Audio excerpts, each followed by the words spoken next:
আপনি কি জীবনের দুশ্চিন্তা আর অশান্তির ভিড়ে হারিয়ে যাচ্ছেন? আজ আমরা জানব এমন 10টি উপায় যা অনুসরণ করলে আপনি পেতে পারেন মানসিক প্রশান্তি ও সুখের অনুভব। ১.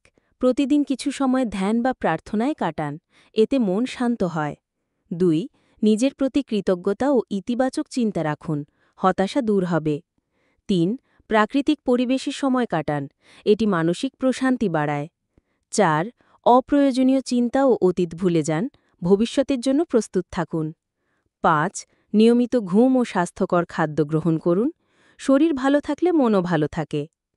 ৬. পরনিন্দা ও নেতিবাচক মানুষের থেকে দূরে থাকুন, এতে আত্মবিশ্বাস বাড়বে। ৭. সামাজিক সাহায্য ও ভালো কাজের সঙ্গে যুক্ত থাকুন, এতে আত্মতৃপ্তি আসে। ৮.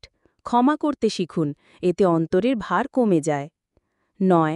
নিজের জন্য প্রতিদিন অন্তত কিছু সময় রাখুন, পছন্দের কাজ করুন।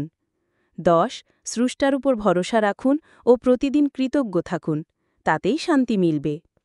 মানসিক শান্তি কোনো বাইরের জিনিস নয়, এটা আপনার ভেতরেই লুকানো। শুধু জানতে হবে কিভাবে সেটা বের করে আনবেন। আপনি যদি এই 10টি উপায় অনুসরণ করেন, ইনশাল্লাহ আপনার জীবনে প্রশান্তি আসবেই।